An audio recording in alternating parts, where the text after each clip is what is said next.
네, 새누리당 전당대회 방금 속보가 떴네요. 김무성 당대표 확정으로 속보가 나왔습니다. 자, 시사평론가 김종배 씨 연결합니다. 김종배 씨 안녕하세요. 네, 안녕하세요. 네, 김무성 당대표 확정. 지금 현재 여기까지거든요. 그러게 아무런 지금 데이터가 없어서. 예. 근데 어쨌든 서청원이냐 김무성이냐에서는 김무성 승으로 결정된 거 아니겠습니까?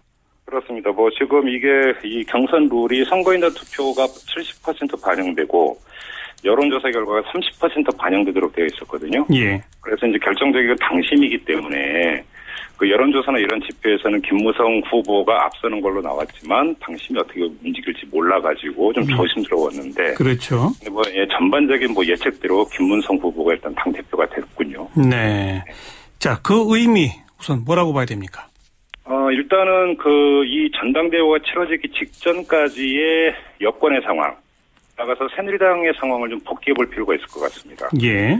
새누리당 지지율이 계속 빠지고 있지 않았습니까? 그렇죠. 이 박근혜 대통령의 지지율도 빠지고 있었고요. 자, 이런 상태에서 일정하게 새누리당 안팎에서 일정한 위기의식이 있었고, 그것이 사실은 재보선을 앞두고 혁신위원회 구성까지 이어졌다는 것이죠. 예. 그렇기 때문에 일정하게 박근혜 대통령하고 어떤 관계를 설정해야 될 것인가라고 하는 점에서 이 당원들의 고민이 있었던 것 같고요. 예. 그런 점에서 김무성 선택 쪽으로 갔다고 보는 게 맞을 것 같습니다. 그러면 박 대통령의 관계 설정에 변화가 있다? 당장은 변화가 있을 가능성은 별로 없어 보입니다. 예.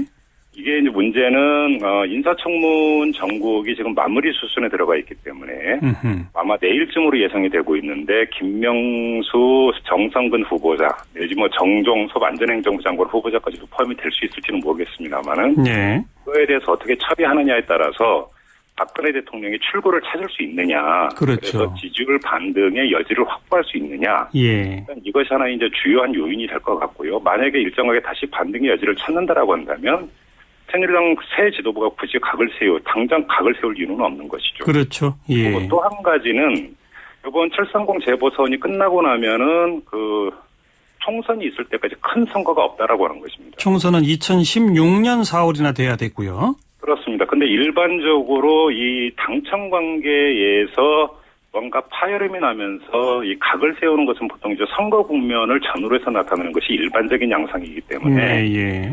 시기적, 그 다음에 또 박근혜 대통령 일정의 지지율 반등으로 간다고 한다면 국정 장악력과 당 장악력이 유지가 될 수 있다라고 하는 점. 예. 그렇게 본다면 새 지도부 입장에서도 운신의 폭은 그렇게 크지 않고. 예. 빨리 움직여가지고 이런 표현이 적합한지는 모르겠지만 청와대와의 관계를 껄끄럽게 하면서 일종의 역공을 굳이 불러올 이유는 없다. 그렇죠. 네, 본 게임은 사실은 2016년 총선을 앞두고 이루어지는 이것이 이제 가장 결정적인 국면이라고 보기 때문에 예. 여기서 일정하게 줄타기라고 할까요? 운영의 묘를 살릴 가능성이 높다고 봐야 되겠죠. 그러니까 쉽게 말하면 박 대통령이 잘하면 각 세울 이유가 없는 거 아닙니까?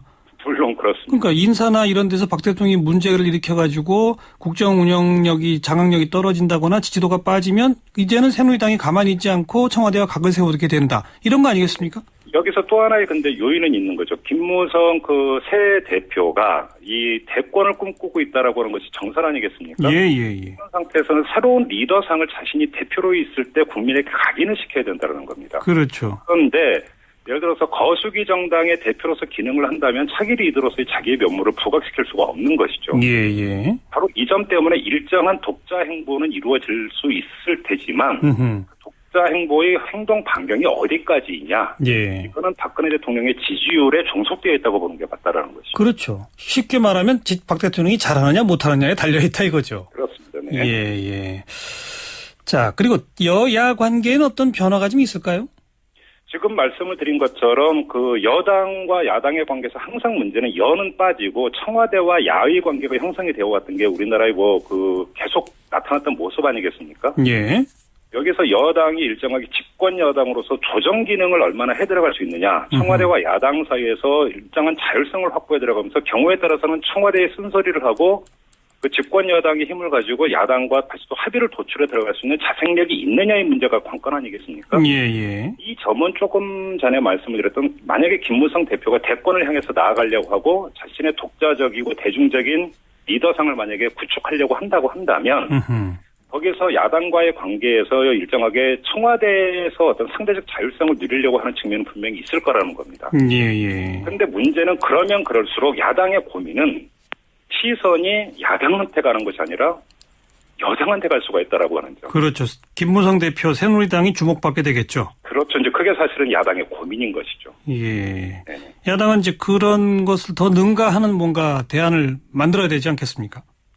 그렇긴 한데요. 예. 그 여지를 어디서부터 찾을지는 솔직히 퀘스천 마크입니다. 네.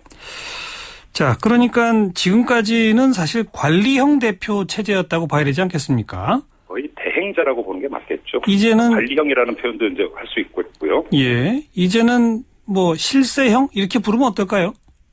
실세형 대표요. 네. 그렇게 부를 수가 있을 것 같습니다. 더 엄밀하게 하면 좀 전에 말씀드렸다시피 일정한 협력 속에서의 견제 구도가 형성이 되는 상대적 자율성을 일정하게 확보하는 대표가 될 가능성을 배제할 수가 없다라는 것이죠. 예. 네네. 그런 의미에서는 당청 관계뿐 아니라 여야 관계까지 지금까지와는 다른 구도의 변화가 생길 조짐 또 그런 여지가 매우 커졌다. 한마디로 이렇게 정리할 수 있겠군요. 그렇습니다. 네. 자, 최고위원으로는 일단 여성 몫으로는 김을동 당연직으로 당선이 됐고 어떤 분들이 지금 후보군에 있습니까? 지금 출마한 사람들을 보면은 서청원 의원이 있고요. 이인재 의원이 있고 육선이죠. 예. 또 얼마 전까지만 사무총장을 했던 홍문종 의원이 있고. 예. 그다음에 40대 기준을 내세운 김영호 의원이 있고 또 경남 출신의 김태호 의원. 그다음에 김상민 의원이 있었고 박창달 전 의원이 있었는데 예. 이게 지금 1인 2표제 아니겠습니까? 선거인단 투표 같은 경우는. 예. 그래서 이제 이른바 두 거물이라고 하는 서청원 의원과 김무성 의원에게 한 표를 받게 됩니다. 방금 나왔네요. 이인재 의원이 실패했고 김태호, 홍문종, 김을동, 서청원 이렇게 당선이 됐군요. 네. 예. 알겠습니다. 여기까지 듣죠. 고맙습니다. 고맙습니다. 시사평론가 김정배 씨였습니다.